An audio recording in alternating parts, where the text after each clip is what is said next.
Mesdames, Messieurs, bonjour, bienvenue sur le plateau du Media Lab. J'ai aujourd'hui le plaisir de recevoir Gaëtan Brispierre. Gaëtan Brispierre, bonjour. Bonjour. Alors vous êtes sociologue indépendant, spécialisé sur les questions d'énergie, d'environnement, d'habitat. Et nous vous accueillons aujourd'hui car vous intervenez dans le cadre d'un nouveau diplôme universitaire proposé par l'université qui est consacré à la sociotechnique de la performance énergétique. Alors peut-être tout d'abord, est-ce que vous pouvez nous éclairer sur ce que recouvrent en fait ces notions de sociotechnique de l'énergie ? Oui, en fait, aujourd'hui, on est dans une phase de transition énergétique et ça recouvre un certain nombre de changements qu'on pense très souvent sous l'angle technique. Il faut installer tel ou tel équipement, on va mettre en place un nouveau bâtiment performant. Mais on s'aperçoit en fait que pour atteindre ces objectifs de réduction de consommation d'énergie, il faut aussi associer les occupants de ces bâtiments. Et donc cette approche sociotechnique de l'énergie consiste justement à penser l'interaction entre les techniques et puis les usagers du bâtiment.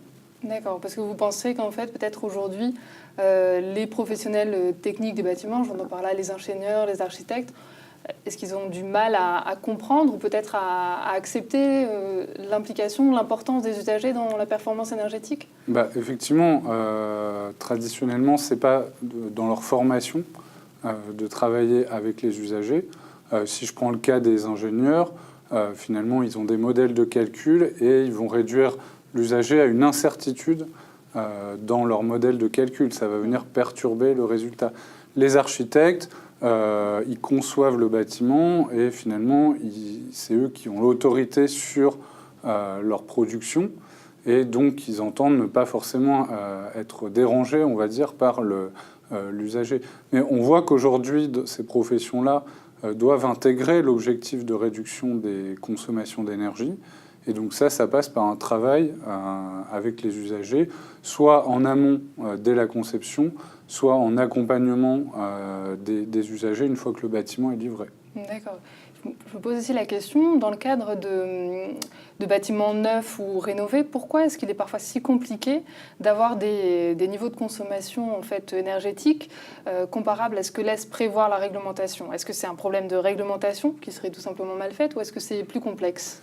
En fait, ce qu'on voit, c'est que le but de cette réglementation, c'est bien sûr de faire baisser les consommations, mais les modèles de calcul sont dits conventionnels, c'est-à-dire qu'ils éliminent l'effet du facteur humain. Quand on met des vrais gens dans des bâtiments, ils ne se comportent pas comme sur le tableur Excel ou l'outil de calcul. Donc, du coup, c'est pas tellement que la réglementation est mal faite, c'est que la réglementation ne suffit pas pour atteindre les objectifs de baisse de consommation, parce que ce qu'on cherche à atteindre, c'est une baisse effective, réelle, donc en incluant les occupants dedans. Il y a aussi effectivement un problème qu'il peut y avoir des insatisfactions, des inconforts dans ces bâtiments, parce qu'il y a tout un tas de nouvelles technologies, et donc les usagers ne sont pas forcément habitués à ces nouvelles technologies. Donc il y a un temps d'appropriation et une action d'accompagnement peut aussi faciliter justement cette appropriation. D'accord.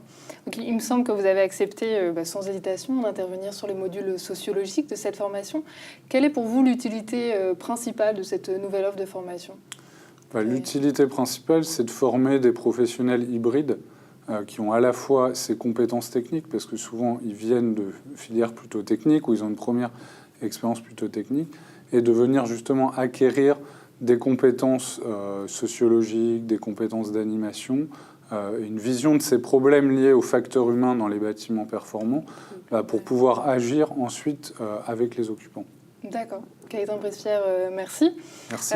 Et donc pour aller plus loin, n'hésitez pas à consulter le site internet de l'université et celui de la chaire explorateur de la transition.